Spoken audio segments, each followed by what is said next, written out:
not a creepy tweeter. We need a leader, not a creepy tweeter. We need a leader, not a creepy tweeter.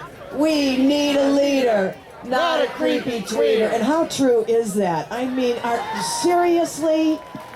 Come on, man. Who does that? You know, we got a president who shows all of his paranoia, all his hurt ego, all of this stuff that he's tweeting out. It's just embarrassing. Aren't you embarrassed? I can't stand the fact that this man represents me. He speaks for us. I think this is what really pisses us off. You know, that he's out there and representing the United States. He doesn't represent most of the United States. I think you could agree on that, at least for now. And I don't see it getting much better. My next speaker is Britton Bolenbaugh. She is a founder of Everything is Possible KC and a co-administrator of the March on DC, the Women's March on DC. Britton Bolenbaugh.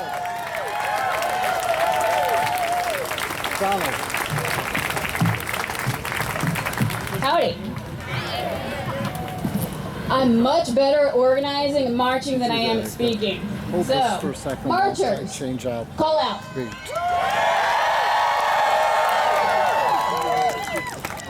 I am very, very happy to be here. Again, my name is Britton Bolenbaugh. I'm one of the co-administrators for the Women's March on DC, the Missouri chapter, but we still love Kansas. Love you, Kansas. We worked with you. Got many of you up there. I know some of you came on Missouri buses. Missourians went on Kansas buses, and we all worked together. Okay, so, yeah, you know a little bit about me. I coordinate things. I try not to talk in public. Really feeling that today. And I am the establisher and the founder of Everything is Possible. We work with other organizations to be able to get things like this going, to be able to get people to do things. And we need to continue to do things. Now to the march. The main question I get asked about the march is this. Why did I march? Why did I want to march? The answer to this question started on Election Day. When I woke up on November 8th, I was hopeful. I wore a pantsuit. I wore a pantsuit that doesn't fit me anymore. It was sad, but I was going to wear my pantsuit. And I wore it, and I was proud and happy, and then the night came. And the numbers started coming in, and the archaic electoral college math began yet again. Absolutely. And as the night crept along, it wasn't good. It actually started to become terrifying, and as I realized that hate was winning. I knew this pretty early on. I had an inkling about 9 o'clock. And as the night crept along, it wasn't good. It actually started to become terrifying, and I realized that hate was winning. That hate, ignorance, intolerance, and greed was going to win the day. And the impact was going to be profound and devastating for generations to come. Not only here, but around the world.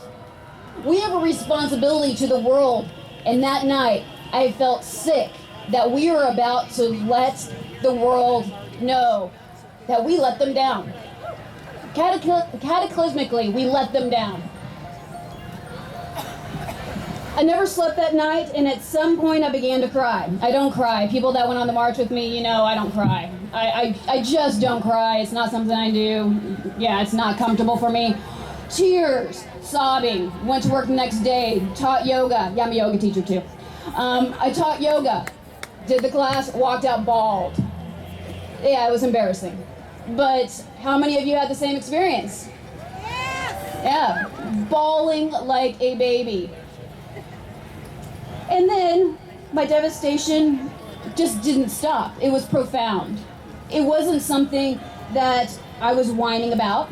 Were you whining? I wasn't whining.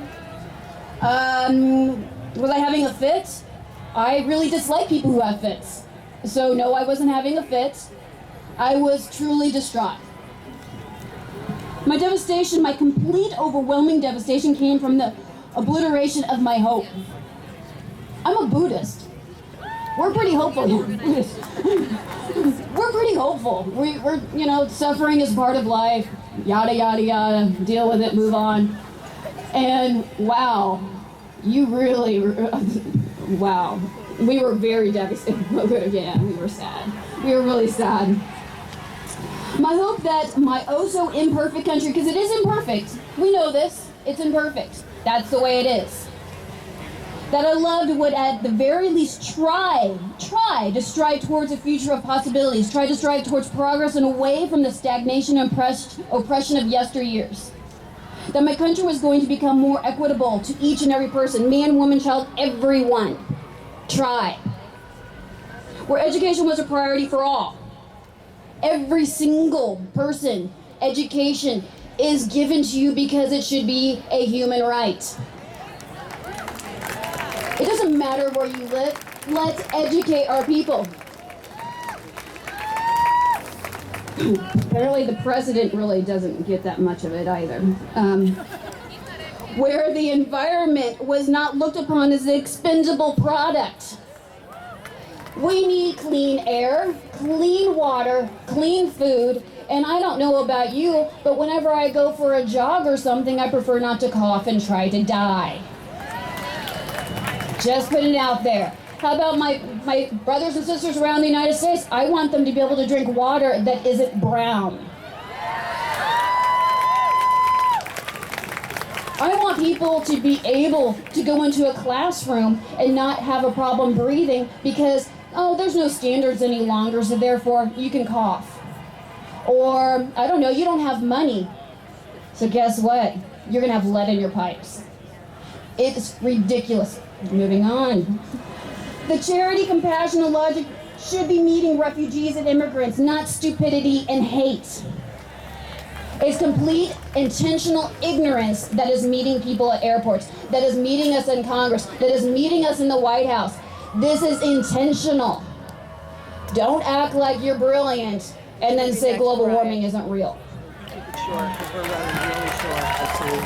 It was crushing that my country was now striving towards hate, ignorance, intolerance, and greed.